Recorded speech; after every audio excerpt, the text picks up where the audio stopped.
the old rule of the three-legged stool, which would include your savings, which would include Social Security and any pensions that you might have. There's your three-legged stool of retirement. There's no doubt the fourth leg has to be the use of home equity, because there's no doubt of it, because that's why I created 62 Who Knew. Not for reverse mortgages, although it's a part of it. 62 Who Knew has exploded into one of the largest retirement platforms in the country, because our entire premise is longer lifespans is changing everything. It's changing the way we retire, when we retire, how much money we need to retire. It's changing the way our families look at taking care of mom and dad. 30 years ago, if you wanted to take care of mom and dad, you were probably talking a few years. Now, if mom and dad retire in their mid to upper 60s, maybe with a little health issues, with breakthrough in modern science and technologies, you could be taking care of mom and dad for 25, 30, or 35 years, and then your children are taking care of you before your mom and dad are even gone. Longer lifespans has changed everything, and I think it demands that home equity be part of the overall plan. But our industry, and I know when I don't want to be bashing the industry, but I am. The industry is still giving the same tired message, to the public, to the financial planning community, other than people like yourself. That, God, I hate these three words. I hate it. And reverse mortgages, people have coined this. Low-hanging fruit. Yeah, I do one every month, maybe a little less. I get that call because grandma and grandpa are broke and they can't go to Walgreens or CVS. And in my heart, I'm so happy to help them. That's the low-hanging fruit. And do I love helping those people? I go to my closings because I'm a dinosaur, so I still go to my closings. I hug them. I know I'm changing their life, but that's not the future of this product. Again, but that's the message. Our industry. We have some great groups on LinkedIn that I don't participate in that much because it's too stressful. And when I do, I don't make a good comment. I mean, I see things all the time.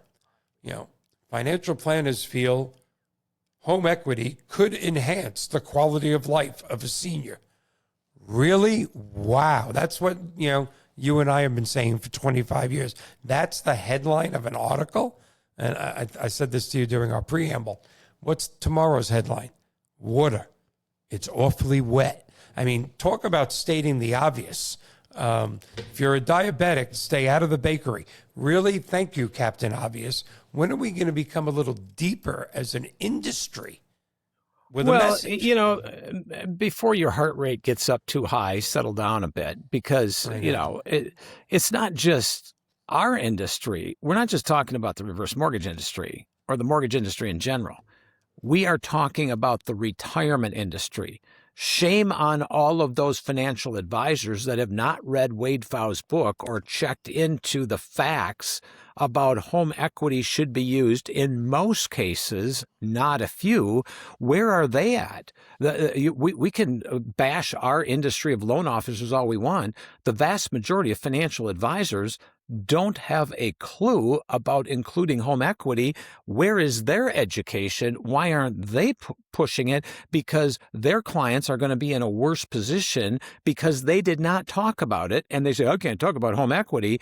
Well, in all the compliance officers and all of this sort of thing, this is a retirement issue. So we need to be able to educate the top people in financial planning, because they are actually a bigger problem. Yes, we caused a lot of the problem because we went into financial advisors like I did 20 years ago and said, hey, if you got any clients that are broke, I can help them. Well, that's not where you go into financial advisor's office looking for people that are broke, because most of those people have money and until they're running out. So we didn't do a good job of educating them in the beginning, and because we said this is for the people that are running out of money. But this whole problem is we have to reach out and educate beyond our industry to the annuity people, to the life insurance people, because they will say three things. They'll say you only need it if you're broke, it's too expensive, and you're going to lose your house. And that is the standard thing that every financial planner who isn't educated is going to say. And they're ignorant and they don't know what they're talking about because it's not expensive. It's one of the cheapest products out there. That's why I have it. And I make more money because I spent that money on my closing costs. I would have paid double the closing costs. And I know that you don't really agree with that. But if it's used correctly, this is something that is a cheap product. But we'll come back to that in a minute.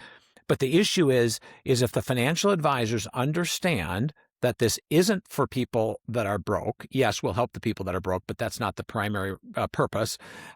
Secondly, that it is not expensive any more than cash value life insurance, any more than annuities, any more than 1% a year for AUM. I mean, those things are expensive too, but what's the alternative? Managing yourself and making mistakes or not getting the right annuity or whatever, or the right life insurance policy. So the problem, Michael, is you're right in bashing our industry, and I'm irritated as more than you about the absolute untrained, unprofessional people that are representing our product because they happen to have a mortgage license.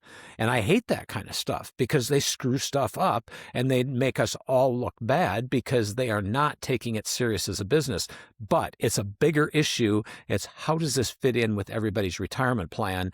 And the annuity people and some financial planners will say, I believe in reverse mortgages. Okay, so how many of your clients have a reverse mortgage? Maybe one. Okay, we don't believe in them. You should be talking about it with every single person that comes through the door.